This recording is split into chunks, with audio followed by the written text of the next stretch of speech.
खुदावंद यीशु मसीह के अलकादर और जलाली नाम में आप सबको सलाम।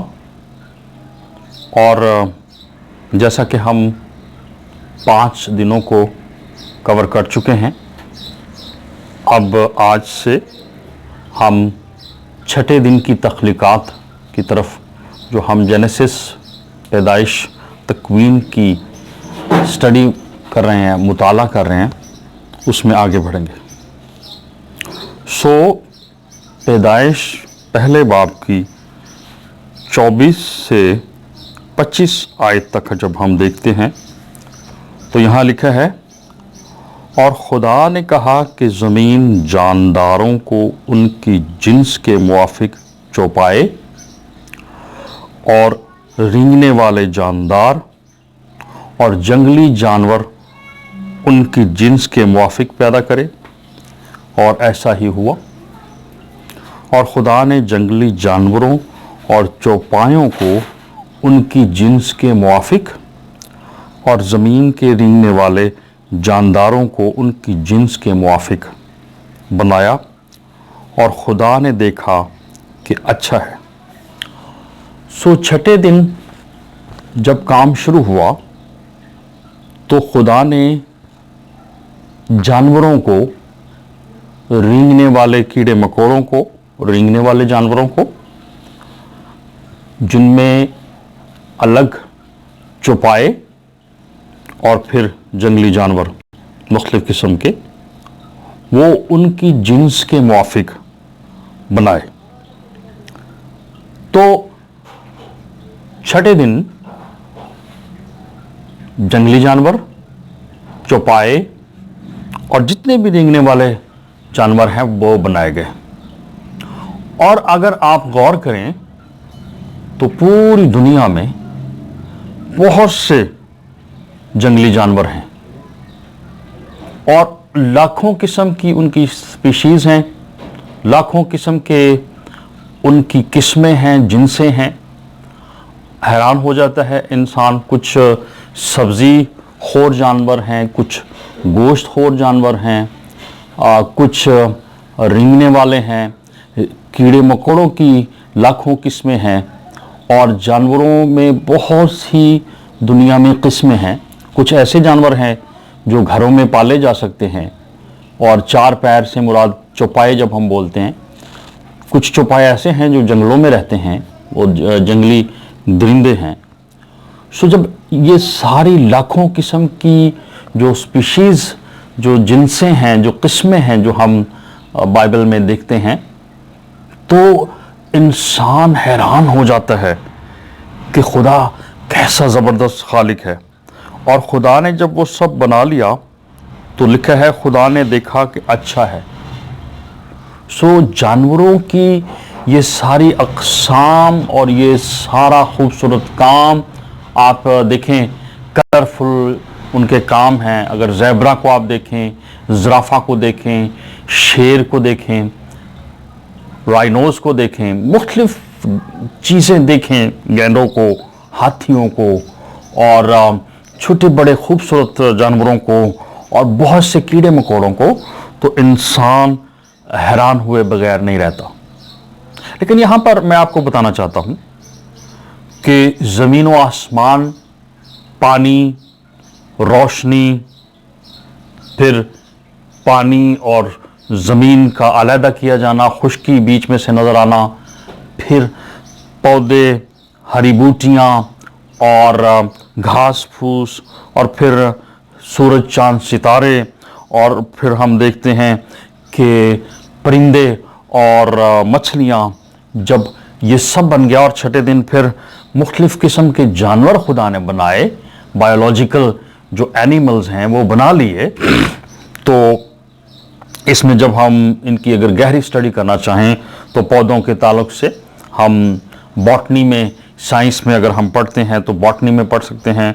और जो जितनी मछलियाँ और जानवर और परिंदे हैं उनको हम ज़ूलॉजी में, बायोलॉजी की जो 2 शाखें हैं, बॉटनी और ज़ूलॉजी, उनमें डिटेल के साथ पढ़ सकते हैं। लेकिन हमें, जब हम बाइबल का मुताला करते हैं तो हमें उन चीज़ों से साइंस کے ساتھ جب اسٹڈی کرتے ہیں تو جو حقیقی سائنس ہے، نیچرل سائنس ہے، جو سچ ہے، اس کی طرف ہمیں بڑھنا ہے۔ آپ کو پتہ ہے کہ ایک شخص چارلس ڈارون تھیوری غلط ثابت ہو چکی ہے، کیونکہ اس نے بتایا ہے کہ مختلف قسم کے خلیات بنے اور پھر وہ ہوتے ہوتے جو ہیں مختلف جانور بنے اور بندر بنا اور بندر سے پھر انسان ترقی کرتا ہوا بن گیا۔ یہ سراسر غلط بات ہے۔ جو حقیقی سائنس جب ریسرچ ہوتی ہے تو وہ یہ بتاتی نہیں ہے، اور ڈارون تھیوری غلط ثابت ہو چکی ہے۔ سو یہ سب کچھ جب بن گیا، ایوری تھنگ واز ریڈی، ہر چیز تیار ہو گئی، اور یوں سمجھ لے کہ ایک خوبصورت محل پوری دنیا کو اگر بڑے کینوس پہ دیکھیں تو ایک خوبصورت محل، ایک خوبصورت تخلیقات کا مجموعہ، کائنات، آسمان، زمین، چرند پرند، سب کچھ، پہاڑ، سب کچھ چیزیں بن گئیں، کیونکہ خشکی کے اندر بھی بڑی خوبصورتی ہے، اس میں پہاڑ ہیں، اس میں لینڈسکیپس ہیں، اس میں گراؤنڈز ہیں، اس میں گھاس کی خوبصورت بڑی بڑی جو زمینیں ہیں اور وادیاں ہیں، بہت کچھ، ہر چیز جب بن گئی اور وہ خوبصورت کائنات کا بڑا محل تیار ہو گیا، تو پھر انسان کو بنایا، اس لیے کہ انسان کے بننے سے پہلے ہی ہر چیز موجود ہو اور انسان محظوظ ہو۔ آئے ہم انسان کی تخلیق کے بارے میں دیکھیں گے۔ اگر ہم 26ویں آیت سے دیکھیں تو لکھا ہے، پھر خدا نے کہا کہ ہم انسان کو اپنی صورت پر اپنی شبیہ کی مانند بنائیں، اور وہ سمندر کی مچھلیوں اور آسمان کے پرندوں اور چوپایوں اور تمام زمین اور سب جانداروں پر جو زمین پر رینگتے ہیں اختیار رکھیں۔ یہاں 26ویں آیت میں جب ہم دیکھتے ہیں تو اب کام اسپیسیفک ہو گیا ہے۔ اب کام جو ہے وہ، کیونکہ ایوری تھنگ واز ریڈی، پورا اس کا گھر بن چکا ہے، اور جب گھر بن گیا ہے تو پھر اس گھر میں رہنے کے لیے جب انسان کو خاص طریقے سے بنانے کی تیاری کی جا رہی ہے، تو پنجابی میں ایک سادھو صاحب ہوا کرتے تھے، وہ جب گیت سناتے تھے، جدوں آپ خداون نوں شوق لگا ایک نکی جئی کھیڈ بنان لگا ہے۔ سو انسان خاص طریقے سے، خاص سوچ کے ساتھ بنائے گا، اس لیے لکھا گیا، پھر خدا نے کہا کہ ہم انسان کو اپنی صورت پر اپنی شبیہ کی مانند بنائیں۔ اور جب لفظ ہم ہے تو ہم جب دیکھتے ہیں خدا نے، پہلی آیت الوہیم نے زمین و آسمان کو پیدا کیا، وہی الوہیم ہے کہ وہ باپ اور بیٹا اور روح القدس جو تینوں اقانیم ہیں وہ آپس میں صلاح مشورہ کرتے ہیں، وہ ایک سیریس میٹنگ کے اندر ہیں، وہ سوچ و بچار کر رہے ہیں کہ ہم انسان کو اپنی مانند، اپنی شبیہ پر بنائیں گے۔ سو شبیہ اور مانند، جیسے انگریزی میں کہتے ہیں امیج، جیسے عکس اور لائکنیس کی مانند، خدا کی مانند۔ سو الوہیم مینز پلورل گاڈ، اور اس میں باپ اور بیٹا اور روح القدس تینوں اقانیم آ جاتے ہیں، اور باپ اور بیٹا اور روح القدس مل کر انسان کو بنانے کا منصوبہ بنا رہے ہیں، اور انسان کو وہ بناتے ہیں، اور انسان اس لیے بناتے ہیں کہ وہ ایک تو اس کی شبیہ پر ہو اور اس کی مانند ہو، کیونکہ خدا نے دیکھ لیا کہ زمین بنائی، آسمان بنایا اور پانی بنایا، اور پھر ساری مخلوقات جو اس کے اوپر بنائی گئیں، اس میں سے ایک بھی مخلوق، ایک بھی خلق کی ہوئی چیز، ایک بھی جاندار ایسا نہیں ہے جس کی رفاقت خدا کے ساتھ ہو سکتی ہے، جس کی باتیں خدا کے ساتھ ہو سکتی ہیں، اور جو استعمال ہو سکتا ہے۔ انسان کو اس لیے بنایا کہ ایسی ہستی جو استعمال ہو कि वो खुदा की नायब हो, खुदा को वो रिप्रेजेंट करे इस दुनिया में, और खुदा उस इंसान के वसीला से जब वो बढ़ जाएंगे तो पूरी दुनिया के अंदर अपने जलाल को, अपनी कुदरत को, अपने मसा को, अपनी बरकत को फैला दे, और जो अंधेरा पूरी कायनात पर शैतान ने किया हुआ है उससे जान छूटे, और जलाल खुदा का पूरी कायनात को, समंदर की तहों को भी, और आसमान की फिजाओं को, और ज़मीन को अपने वो जलाल से भर दे। हम देखते हैं कि जब बाप और बेटा रूह कुद्स ने इंसान को बनाया तो अब शबी या उसकी मानिद होने से मतलब क्या है? इसका मतलब है शबी या उसकी मानिद होना कि उसके चेहरे जैसा हमारा चेहरा है, उसकी मानिद हम हैं, इसका रूहानी मतलब निकलता है।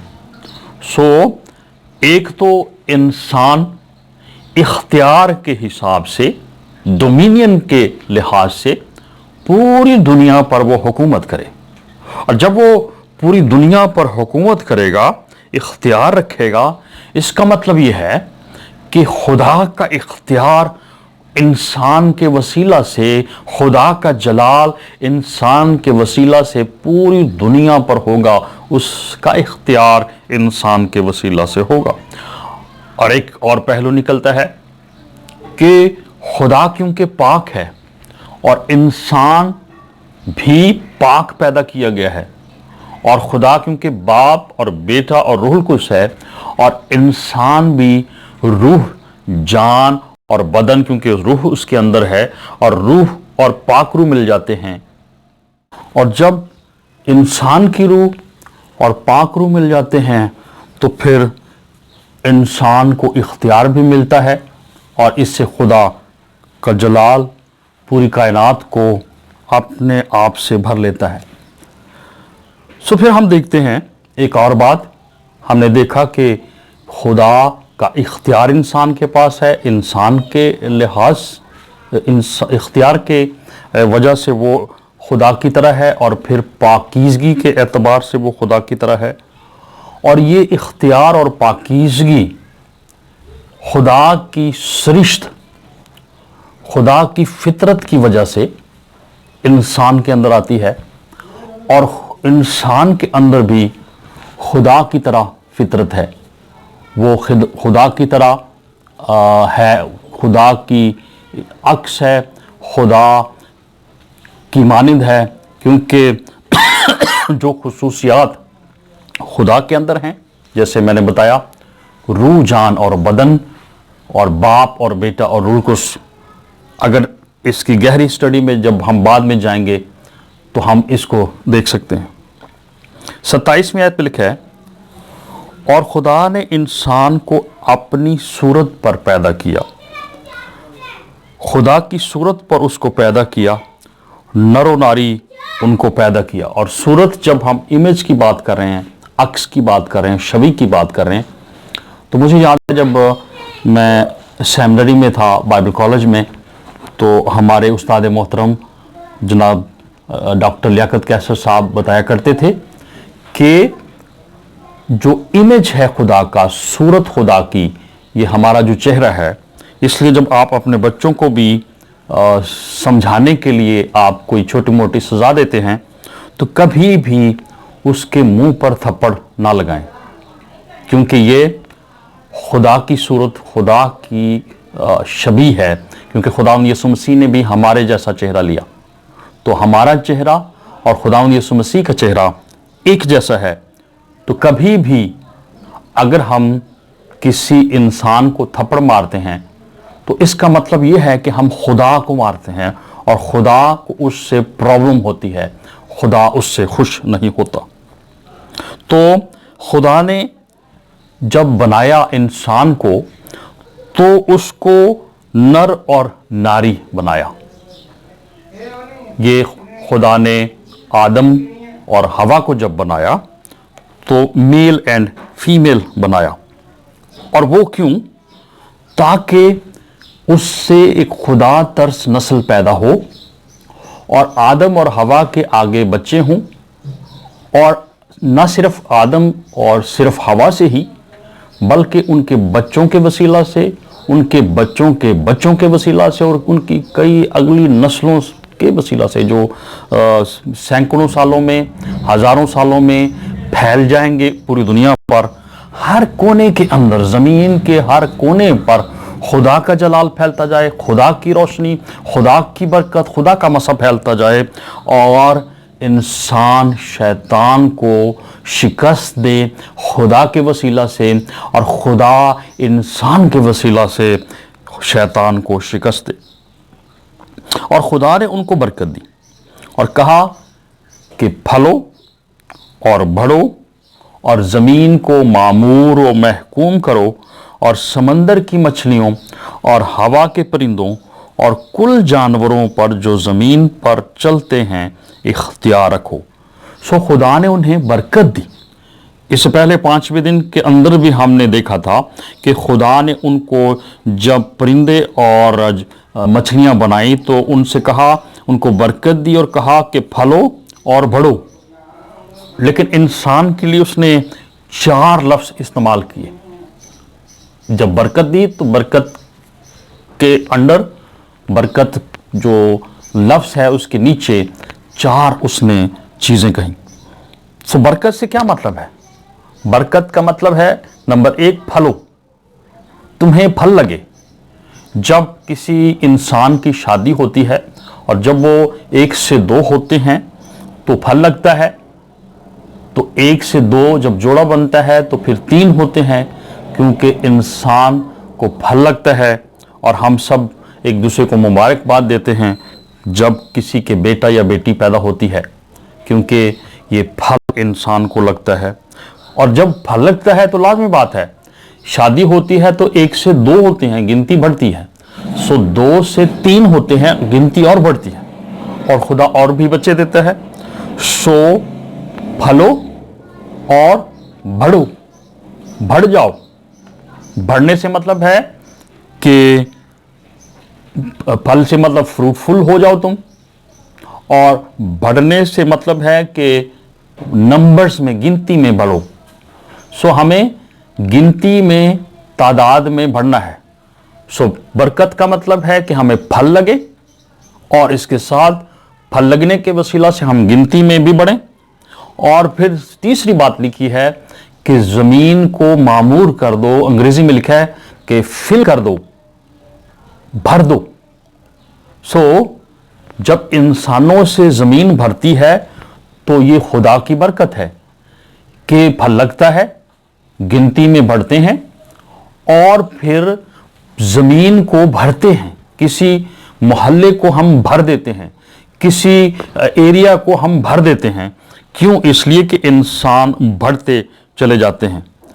और फिर बरकत की इस लफ्ज़ के नीचे जो चौथा लफ्ज़ है कि महकूम करो, तुम्हारे पास डोमिनियन हो, तुम इख्तियार रखो, तुम्हारी हुकूमत समुद्रों पर, मछलियों पर, परिंदों पर, जानवरों पर, और जो कुछ भी ज़मीन पर है उस पर तुम्हारा इख्तियार, तुम्हारी डोमिनियन हो।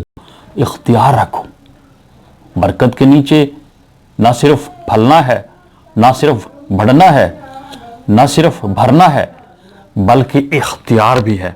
और ये इख्तियार हमें खुदावंद यीशु मसीह से मिलता है, क्योंकि खुदावंद यीशु मसीह ने कहा, आसमान और ज़मीन का कुल इख्तियार मुझे दिया गया है, और वही इख्तियार वो इंसान को देता है। यहाँ मैं एक और चीज़ आपको बताना चाहता हूँ। जब हम यहाँ पर फलने, बढ़ने और मामूर करने और इख्तियार रखने की बात करते हैं, तो यहाँ पर फलने बढ़ने से मुराद ये है कि शादी हो और फिर बच्चे हों। तो आपको मैं बताना चाहता हूँ कि जो जिन्स खुदा ने इंसान के अंदर रखी, जो सेक्स खुदा ने इंसान के अंदर रखा, खुदा ने उसको पाक पैदा किया। इसलिए हम जब 2 अशखास का निकाह होता है उसको हम कहते हैं पाक निकाह। लेकिन शैतान ने इसको करप्ट करने की कोशिश की, और इंसान कई दफ़ा خام خیالی میں ہے، غلط خیالی میں ہے، اور وہ اس کو ناپاکی سمجھتا ہے۔ کئی دفعہ کئی لوگ سوچتے ہیں کہ سب سے پہلا گناہ جو ہوا آدم حوا سے کہ انہوں نے پھل کھایا، وہ زمین پر ہوا اس لیے کہ وہ ان جسم رکھتے تھے، لیکن میں آپ کو بتانا چاہتا ہوں سب سے پہلا گناہ جو ہے وہ آسمان پر ہوا، اور شیطان جسم نہ رکھتے ہوئے بھی گناہ میں گر گیا۔ سو گناہ کا تعلق جسم کے ساتھ صرف نہیں ہے، ہاں اس کے اثرات جسم پر ہوتے ہیں، لیکن اس کا تعلق دراصل انسان کی روح کے ساتھ ہے۔ اور خدا نے ان کو جب اختیار بخش دیا تو لکھا، اور خدا نے کہا کہ دیکھو میں تمام روئے زمین کی کل بیجدار سبزی اور ہر درخت جس میں اس کا بیجدار پھل ہو تم کو دیتا ہوں، یہ تمہارے کھانے کو ہوں، اور زمین کے کل جانوروں کے لیے اور ہوا کے کل پرندوں کے لیے اور ان سب کے لیے جو زمین پر رینگنے والے ہیں جن میں زندگی کا دم ہے، کل ہری بوٹیاں کھانے کو دیتا ہوں۔ اور ایسا ہوا۔ اس حوالے کے مطابق ہم دیکھتے ہیں کہ جب شروع میں انسان خلق کیا گیا تو وہ ویجیٹیرین تھا، یہاں پہ گوشت کھانے کی کوئی بھی حکم اس کو نہیں ہوا، اور جتنے بھی اور جانور ہیں وہ سب کے سب ویجیٹیرین ہیں۔ اس کا مطلب یہ ہے کہ کوئی بھی جانور کسی کا دشمن نہیں ہے، انسان کسی جانور کا دشمن نہیں ہے، اور جانور آپس میں ایک دوسرے کو کھانے کے لحاظ سے دشمن نہیں ہے۔ اس لیے امن ہی امن، چین ہی چین، سکون ہی سکون ہے، کیونکہ جب وہ آدم اور حوا باغ عدن میں ادھر ادھر پھرتے ہیں، شیر، چیتے، گینڈے، ہاتھی، بندر، بن مانس، بڑے بڑے جو بھی جانور ہیں وہ ان کے آگے پیچھے چلتے ہیں، اور کوئی پرابلم نہیں، زبردست قسم کا سکون ہے وہاں پہ۔ اور 31ویں آیت آخری آیت میں لکھا ہے، اور خدا نے سب پر جو اس نے بنایا تھا نظر کی اور دیکھا کہ بہت اچھا ہے، اور شام ہوئی اور صبح ہوئی، سو چھٹا دن ہوا۔ 6 دن کی تخلیقات ساری مکمل ہو گئیں، لیکن اس میں ایک خاص بات یہ ہے کہ 5 دن کی تخلیقات میں جب اس نے اپنی ہی تخلیقات کو دیکھا، واہ واہ واہ، زبردست کام ہوا، ونڈرفل، کیا بات ہے، مزہ آیا کام کر کے۔ لیکن جب انسان کو بنا لیا، انسان کو تخلیق کیا، تو اس نے صرف یہ نہیں کہا کہ اچھا ہے، اس نے کہا بہت اچھا ہے، ویری گڈ، زبردست، مجھے انسان کو بنا کے بڑا مزہ آیا ہے، یہ پھلے گا، یہ تو بڑھے گا، یہ تو زمین کو بھر دے گا، اس کے وسیلہ سے میرا اختیار زمین پر ہوگا، یہ میرا نائب ہے، اور میں انسان کے وسیلے سے، اس کی نسل کے وسیلہ سے ساری کائنات کو جلال سے بھر دوں گا۔ کیسا زبردست خدا ہمارا ہے۔ کاش ہم ان 6 دن کی تخلیقات سے سیکھیں کہ ہمارا خدا کتنا خوبصورت خدا ہے، وہ کتنا خوبصورت تخلیقات کرتا ہے، اور اس نے انسان جیسی خوبصورت تخلیق کو جو اشرف المخلوقات ہے بنایا۔ ہمیں بھی جب اس نے کہا بہت اچھا، تو اس بات کو یاد رکھنے کی ضرورت ہے، کاش ہم برکت میں رہیں، ہم پھلیں، ہم بڑھیں، ہم اس دنیا کو بھریں اور اختیار رکھیں جو خدا یسوع مسیح نے ہمیں دیا۔ انسان اپنے آپ کو سمجھے، اگر کوئی اپنی حیثیت کو پہچان لے تو وہ پھر بہت کچھ کر سکتا ہے، اور اگر ہم اپنی حیثیت کو نہ پہچانیں تو ہم کچھ بھی نہیں کر سکتے۔ آئیں آج ہم سب مل کر پوری دنیا میں خدا کے جلال کو پھیلانے کا، اس کے اختیار کو پھیلانے کا سبب بنیں۔ کیسے؟ ہمارے روحانی کاموں میں پھل لگے، ہم بڑھیں، اور اس پوری زمین کو نجات یافتہ روحوں سے بھر دیں، تاکہ خدا کا جلال ہم سب کو چاروں طرف سے گھیر لے۔ خداوند آپ کو برکت دے۔ God bless you all. پھر اگلی ویڈیو میں ہم آپ سے ملاقات کریں گے۔